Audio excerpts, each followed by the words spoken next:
When I thought about who my favorite enemy was from Cry of Fear, I realized that I didn't really know. So, I tried looking through all of the ones that existed, and it turns out there's like over 40 different enemies. And because there are so many, I decided to put them on a tier list, like any greedy YouTuber would do. And let's just get started by getting the obvious out of the way. The babies. It's no secret that these motherfuckers are some of the most annoying enemies in the entire game. They ruin our speedruns completely. Но еще вот это происходит просто. Все. Вот как это вот в здравом уме человек должен в это играть? They are incredibly difficult to fight against, being pretty much impossible to melee. So the only way to clear them is to either cheese them or to shoot them down with the AR. Easy F tier. Faceless Crawler. These ones come during the Nightmare section when entering the Nightmare Corridor. And while they are small, they are also very annoying, since they have the fastest attack rate of any enemy, dropping your health to null within 2 seconds. They are especially a menace to beginners, who on this stage tend to be very wounded from the normal faceless enemies. And if you die, you have to listen to the doctor's speech over and over again. He always goes back to the same place day after day, just watching it like it was yesterday. It's therapeutic, despite the fact that I process tremendous exercise. F tier. Watch Ooze. To be honest, when I looked at the list of enemies, this one did not stand out that much.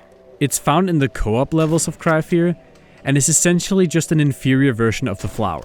It's just unremarkable. F tier. That's enough of the worsts. Now we're going up to D tier, which are enemies who are still bad, but not completely awful. Hanger. This is the enemy that you'll find in the forest. They're pretty much a non-obstacle, with basically no warning as to where they're gonna fall. The only reason this doesn't get an F is because there's a pretty decent jump scare with the door, where it breaks instead of opening up. D tier. Wheelchair Simon. This is regarding the boss fight with the bad ending. Generally, it's a pretty meh boss fight. Simon doesn't even do anything, he's just sitting there, behind a cage, like a little baby. The enemies in this area are a little better though. The good part of this section is that you get to beat up a disabled person. Hvorfor skrev jeg det der, mand? Hvad laver jeg? Hanging Men. These are found in the maze section, which is one of the worst areas for beginners, as people spend way too long trying to find an exit. They also kill you instantly, and you can very easily bump into them, forcing you to restart yet again. They get a D tier, as they are thankfully very predictable once you learn the maze. The 2 stuck flower enemies.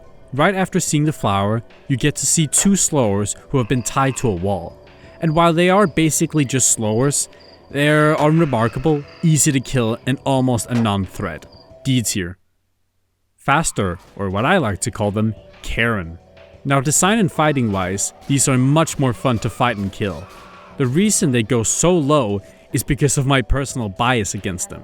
They block me constantly, and they never hit the TV in the apartments, causing me to reset again and again. They also have a variant that exists on Doctor mode, with the only change being that they have bars on their heads preventing headshots.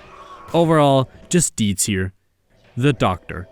Oh, Doctor. You are my favorite, yet you are also one of the most annoying bosses to deal with. Your choices are entirely RNG dependent, meaning that we could either get a decent run or waste over 50 seconds.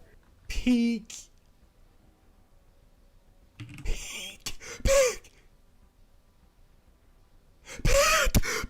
And this Doctor is only going to get worse and worse, as there is no way to find a consistent setup as far as I know. The only reason that he doesn't get an F tier is because as a character, he is pretty cool, mysterious, and for casual playthroughs, the fight is relatively alright. D tier. Now we're headed to C tier, which is where enemies become a little bit more enjoyable, but at the same time are still pretty mediocre to deal with. Flyer or Flygere. The Flyer is actually a pretty fun enemy to fight against for the most part. Their great mobility is a real pain for the player, as escaping them is pretty hard, and if you do choose to run away, they can just spit at you from afar. They are best handled with the sniper rifle, which you get in the park right after solving the puzzle. Overall, it's a good enemy. C tier. Sumo. The sewer boys are a pretty decent enemy. With their high health pool, they do a good job of introducing the concept that not all enemies should be fought with. I also like to call them the frogs, as they have a giant tongue that hits you from afar. They also have some funny sounds, sounding almost like a baby babbling, except pitched down. Decent enemy, but not much else to it. C tier. Carcass. This is the enemy that comes right after Sophie decides to log off. In terms of boss fights, it's not a terrible one, but it certainly could be a lot better. The boss shoots out faces which hit you and deal a pretty good amount of damage. But the problem is that they're nearly unavoidable. And also it feels pretty unsatisfying to kill him, as we only see him float down to the ground and nothing else. C tier. Flower. It's hard to call this an enemy, just more an obstacle. The reason they get so high marks is because, well, look at it. It's a big eye catcher for most people once they see it, and also because when you go through the vents, there's a pretty good jump scare. C tier. Krypanne. Krypanne? Krypanne. They're very easy to deal with, just back and forth. And if you have a gun, it's not even a fair fight for them. C tier. Taller. These boys I've got a gripe with. I've lost several runs to them, but at the same time, it's actually a pretty good enemy. You're pretty much forced to avoid them, meaning you gotta get good movement. And if they hit you, it's pretty much game over. No! C tier. Child. These bin bag children are actually not too hard to deal with the only exception being if they're in the apartments. Then they can become incredibly deadly. They also tie into the story very well, that being of a murderer in the apartments. C tier. Now comes the B tier. These enemies have quite a bit going for them, whether it's a cool gimmick or just a cool design. Starting off with Cytlopram. These enemies are very well made. They are one of the scariest enemies since they basically run at you from the deep darkness, only letting you know of their presence with their panic breathing. B tier. Stranger. This one is officially called the Stranger, but I always like to call him Facebook. I mean, because he literally is. Look at him. Overall, he's not that big of a threat, but on Nightmare mode, he can be a giant pain in the ass, as he deals extreme damage from quite far away. B tier. Faceless. Honestly, when thinking of the Faceless, I couldn't really think of anything notable about this enemy. They have a basic design, decent attack, good audio design, and overall are just a pretty good enemy overall. But there's nothing that sets them apart. And I like them for that. They're a good enemy, but nothing noteworthy. Their friend is a little better, since they have a mask, so they both go in B tier. Spitter. Spitters are basically the same enemy as the Flyer, but they're now in the train windows. They are buffed and nerfed at the same time. Being forced into a small space with them means that they deal greater damage, but they are also much easier to kill. They are a challenge, and not a completely unforgettable one, especially when you meet them for the first time. B tier. The Twisters. The Twisters are the enemies in the bad ending of the game. And I have to confess to everyone right now, I have actually never played the bad ending in a proper playthrough. I just loaded up the final-ish level and then just played through it. They are pretty much the same as the Faceless, except now one of them has a valve. Okay. What does that have to, like, explain to me why that's interesting. B tier. Sour. Sour is one of the boss fights that's initially very scary looking and fun to fight the first time you meet him, but once you found out how to beat him, he becomes trivially easy to fight. And on Nightmare difficulty, he becomes outrageously tedious to fight. He is pretty fun to fight for the most part though. B tier. Psycho. I'm not giving this guy points for being fun to fight, but I will give him points for having such a good design. He is very memorable and quite a bit scary to fight him in the Dark Asylum. I believe the enemy was based off a costume that Andreas made and cosplayed himself. Overall, a pretty good enemy. B tier. A tier. This is when the enemies get really good. They are typically very memorable or have good gameplay. Starting off with a good one. Running Lady, or as I call her in my previous video, along with a $5 knockoff version of the TV girl from The Ring. Funny story, a year ago I tried to play the game normally again by turning the brightness down, and I legit ended up having a panic attack once I met them in the forest, which I rarely ever get. They are very well designed and are horrifying as hell. Easy A tier. Krypande nej. This one enemy is one of those enemies who only appears once. Combat-wise, they're the exact same as the regular Krypande. But I always thought of them being really tough, but mainly because I was crying in fear. A tier. Slower no. Yet another enemy that only appears in one part of the map in the game. You aren't even guaranteed to find him in your first playthrough, maybe even your second. Even though this is a simple and kinda cheap, if I'm honest, jump scare, it's still a pretty good design for an enemy which is never seen again. A tier. Mace. Now this is an enemy that I think a good amount of people will like. On our first playthrough, I think all of us were scared that he was gonna be too close to us before we got to turn the valve, constantly turning around. Overall, it's a nicely designed boss fight, despite Andreas' negative opinion. This key swallowing the fat.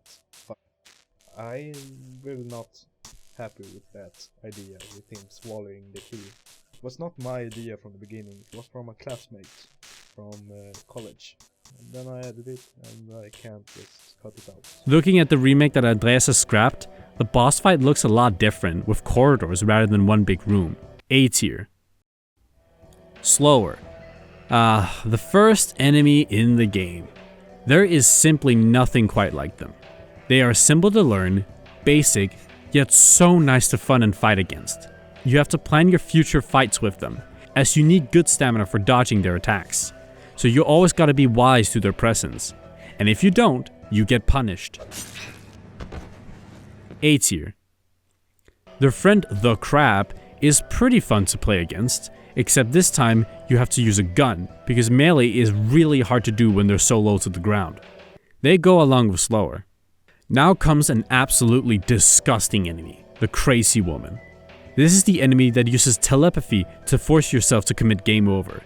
And if you thought that the melee was going to work, think again, since there's a baby that cuts itself out of the womb.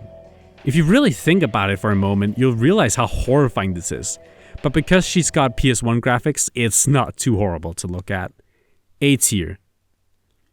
And for the final A tier monster, we've got Crackheads,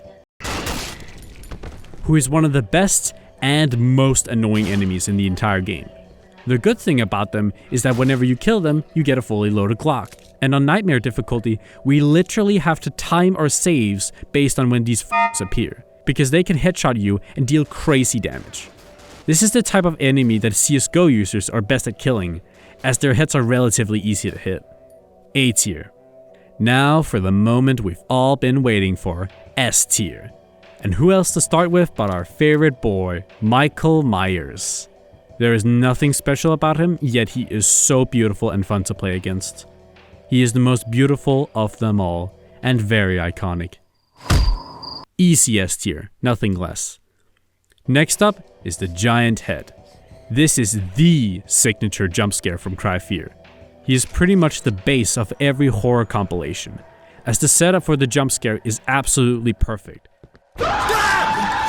You're first taking a step towards a pretty big gap in the darkness, whereafter you hear that cry for help. Followed by a very long corridor until eventually...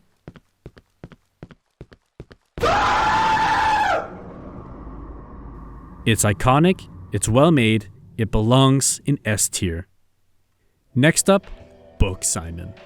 Now, there are actually two versions of him. One in the final part of Ending 4, and then co-op. Each of them are completely different. For the main game, he is an alright boss fight. In the final battle at the end is certainly very thrilling, as you gun him down until it finally ends. As for the co-op, he's an absolute menace. With the shotgun that can fire from afar, he is very powerful if you are left alone, but together with friends, you stand a much greater chance to kill him. In the survival game mode, he's even stronger, causing the timer to pause and forcing you to kill him to continue forwards. S tier for him. Upper. I know this looks weird with him being up here, but I think the main reason is his entrance and horrifying sound, with it being the loudest sound in the game, only followed by the boot screen hover mechanic. And now, for the most iconic enemy in the entire game. Saw Runner. This guy needs no introduction. I am pretty sure if I showed all the enemies to a random group of people, this one would be the most recognizable. He's fast, scary, iconic, and pure terror. Despite being trivially easy to run from, he is still a horrifying enough creature to make it an easy S tier. And there we have it, my personal tier list for all of the enemies. Now, I want to hear you guys go into the comments section to tell which enemies should belong where, and which enemy I am completely wrong about. Alright, thanks for watching, bye.